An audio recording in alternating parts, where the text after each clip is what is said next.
म्हटलं तर त्यांचं दार आमच्यासाठी उघडं असतं. ते कधी पण आमची हर गोष्ट मान्य करतात आणि आमचं सगळ्या गोष्टीचं समाधान करून देतात ते आम्हाला. तर ती मुलीप्रमाणेच आहे मला. ती कुठल्या कार्यामध्ये आमच्या कामामध्ये कुठल्या असं भेदभाव करत नाही. मी म्हटलं मला वकील बनणं गरजेचं आहे. प्रत्येक ठिकाणी कॅमेरे लागले पाहिजे. जे करून काही गोष्टी घडतायत ते कॅमेऱ्यात आपल्याला दिसून यावे.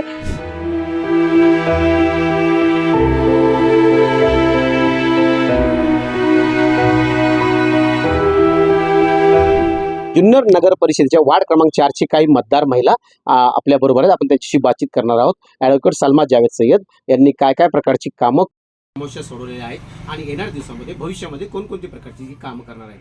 ताई, काय सांगाल तुम्ही आतापर्यंत काय कामं सलमा भाभी जे ॲडव्होकेट आहेत या उच्च शिक्षित आहेत, काय कामांची अपेक्षा आतापर्यंत तुमचं कोणतं कौटुंबिक एखादं काम भाभीने केलं असं सांगू शकता? त्यांनी खूप चांगलं काम केलं आहे, कारण की आमच्या मुलीचं तलाक होतं राहिलेलं आहे. आमचं जावई असं होतं का त्याला खाली तलाकच पाहिजे होता. एवढं 1 वर्ष पहिले आम्ही करून दिली होती, पण 1 वर्षानंतर लग्न झालं तरी तो म्हणतो का आता मला नाही पाहिजे, मला तलाक पाहिजे. तर आम्ही यांच्याकडे आलो तर यांनी आम्हाला खूप व्यवस्थित हे करून आमची पुरीचं लग्न तसंच हे करून भाभींच्या कामावर समोर हां. तर त्यांनी आमचं काम खूप चांगलं केलं. आता आमची पोर खूप एकदम सुखाने शांतीने आहे. तिचं मुलांचे संसार एकदम शैक्षणिक काही प्रश्न असतील, ती शैक्षणिक प्रश्नामध्ये भाभीची तुम्हाला काय साथ मिळते? देतात, ते भरपूर साथ देतात. दाखल्यांचे काही कधी प्रश्न पण असतील? त्यांचं दार आमच्यासाठी उघडं असतं. ते कधी पण आमची हर गोष्ट मान्य करतात आणि आमचं सगळ्या गोष्टीचं समाधान करून देतात ते आम्हाला. अशा प्रकारे निम्म्या रात्री कोणी कॉल करो ते आपल्याकरता हजर असतात. आणि या महिलांनी स्वतः त्यांचा एक प्रत्यक्ष अनुभव सांगितलेला आहे की कधी आम्ही कॉल करो 24 तास आमच्याकरता भाभींचं दार हे उघडं असतं. आपल्यासाठी आपल्याबरोबर या वार्ड क्रमांक 4 मधील आणखीन काही मतदार आहेत. आपण त्यांच्याशी येणाऱ्या दिवसामध्ये बोलणार आहोत.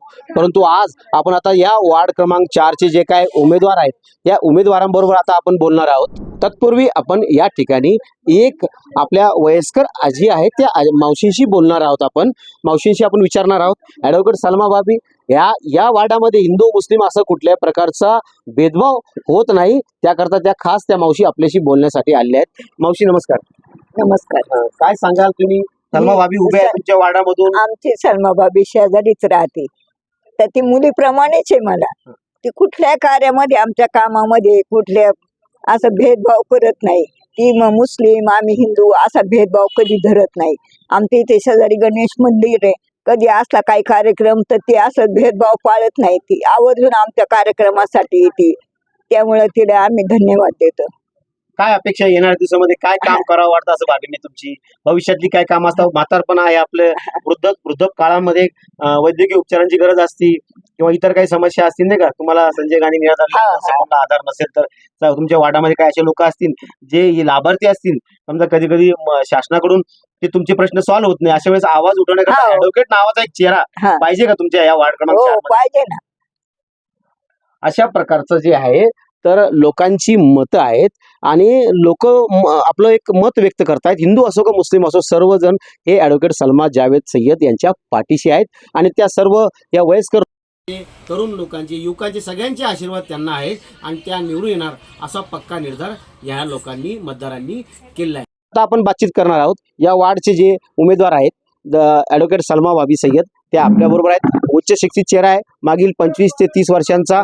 तसेच त्यांच्या सासऱ्याकडून त्यांना मिळालेला अनुभव, त्यांच्याकडे जो प्रदीर्घ अनुभव आहे, त्यांची जी काय सगळीकडे एक चांगला परिचय आहे. कोर्टामध्ये सुद्धा त्यांचं एक चांगलं काम आहे. ते काम सुद्धा सध्या त्यांचं या महिलांच्या मदतीला नेहमी असतं. अर्ध्या रात्रीला त्या धावून जातात. काय सांगाल? नमस्कार, मी ॲडव्होकेट सलमा सय्यद, वार्ड क्रमांक 4 मधून मी उभी आहे. माझी निशाणी आहे AC. 3 नंबर क्रमांक माझी निशाणी आहे. मी गेल्या 20-25 वर्षापासून राजकीय क्षेत्रात, सामाजिक क्षेत्रात दिवस रात्र काम करत आहे. माझ्या सर्व महिलांसाठी, बंधू भावांसाठी पण मी काम करते. मी माझ्या वयाच्या 40व्या वर्षी वकील झाले आहे. कारण का, महिलांचे प्रश्न माझ्याकडे खूप यायचे. प्रत्येक महिला माझ्याकडे काही ना काही प्रश्न घेऊन यायचे. त्यांचे प्रश्न सोडवण्यासाठी मी म्हटलं मला वकील बनणं गरजेचं आहे. त्या हिशोबाने मी त्यांच्यासाठी वकील बनले आहे आणि त्यांचे सर्व प्रश्न कोर्टाचे असो, पोलीस स्टेशनचा असो, घरातले साधीसुधी भांडणं असो, तरी ती मी नेहमीच सोडवते. माझ्या वार्डामधल्या सगळ्या बहुसंख्य मतदार बंधू भगिनींना मी एकच विनंती करते का मी तुमच्या सेवेशी उभी आहे आणि नेहमीच तुमच्यासाठी काम करीत राहीन. मला पद नसताना सुद्धा मी तुमचे सर्वांचे काम करते.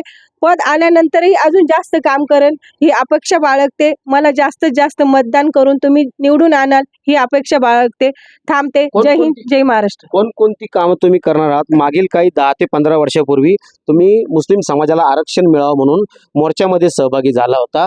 तसेच तुम्ही या जुन्नरमध्ये महाराष्ट्र मुस्लिम विकास परिषद संघटनेच्या माध्यमातून मौलाना अबुल कलाम जयंती 11 नोव्हेंबरला जी साजरी होते ती पण तुम्ही त्याला पण चालना दिली महाराष्ट्र मुस्लिम विकास परिषदच्या माध्यमातूून. या जुन्नर तालुक्यामध्ये सर्व शैक्षणिक संस्थांमध्ये CCTV कॅमेरे लागावेत म्हणून आपण महिलांचा एक मोर्चा काढला होता. आपण त्यावेळेस तालुका अध्यक्ष होता. काय सांगाल त्यावर? त्यावेळेस महाराष्ट्र मुस्लिम विकास परिषदचे मी तालुका अध्यक्ष होते. त्यावेळेस हे महिलांवर सगळ्या काही गोष्टींवर अत्याचार होत होता. त्यासाठी आम्ही हा प्रयत्न केला का इथं प्रत्येक ठिकाणी कॅमेरे लागले पाहिजे, जे करून काही गोष्टी घडतात ते कॅमेऱ्यात आपल्याला दिसून यावे. म्हणून महिलांचा मोर्चा मी पहिल्यांदा इथं जुन्नर तालुक्यामध्ये काढला होता आणि तो माझा यशस्वी पण झाला. मौलाना अबुल कलाम आझाद महामंडळाच्या मार्फत आपण म्हणता की आपण काही लोकांचे शैक्षणिक कर्ज, व्यावसायिक कर्ज, बचत गट जे महिला बचत गट याला चालना देणार आहात, त्याबद्दल काय? महिलांचे अनेक 25 वर्षापासून मी महिलांचे बचत गट चालवते. परंतु मला असं वाटतं महिलांना घरगुती काहीतरी काम मिळावं. महिलांना इथं जुन्नरमध्ये घरगुती काम नाहीये. बऱ्याच महिलांचा हा प्रॉब्लेम आहे का आम्हाला इथं कामधंदे नाहीये. तर मी त्यांच्यासाठी काहीतरी घरगुती काम आणल असं मी अपेक्षा करते की त्यांना रोजचे 200-300 रुपये तरी घर बसल्या मिळालं पाहिजे आणि महिलांचं कुटुंब सुखी झालं पाहिजे. अशा प्रकारे फक्त काही नगरसेवक, काही उमेदवार फक्त जातात, आम्ही रस्ते, पाणी, वीज, दाखले, फक्त तोच प्रश्न, तोच एकच परंतु च्या माध्यमातून आतापर्यंत मौलाना आझाद विकास महामंडळ जे या माध्यमातून लोकांना मार्गदर्शन करणं असेल किंवा येणाऱ्या दिवसामध्ये जे काही लघु उद्योग आहेत या लघु उद्योगांना तिकडनं आर्थिक जे काही पाठबळ आहे महामंडळाचं ते मिळवून देण्यासाठी पाठपुरावा करणं असेल किंवा आणखीन समाजामध्ये महाराष्ट्र आपले मुस्लिम समाजाला असेल किंवा इतर समाजाला आरक्षण करता मराठा आरक्षणमध्ये सुद्धा त्या सहभागी झाल्या होत्या.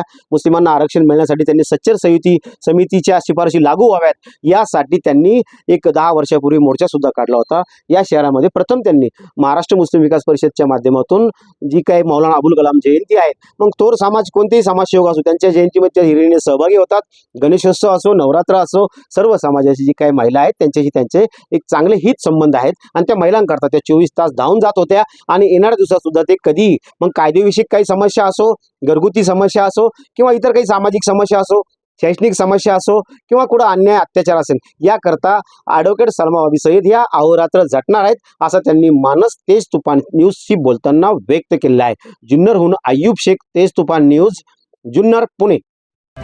आपण पाहत आहात तेज तुफान न्यूज, न्यायिक व निर्भीड बातम्यांचे सर्वांचे आवडते नेटवर्क.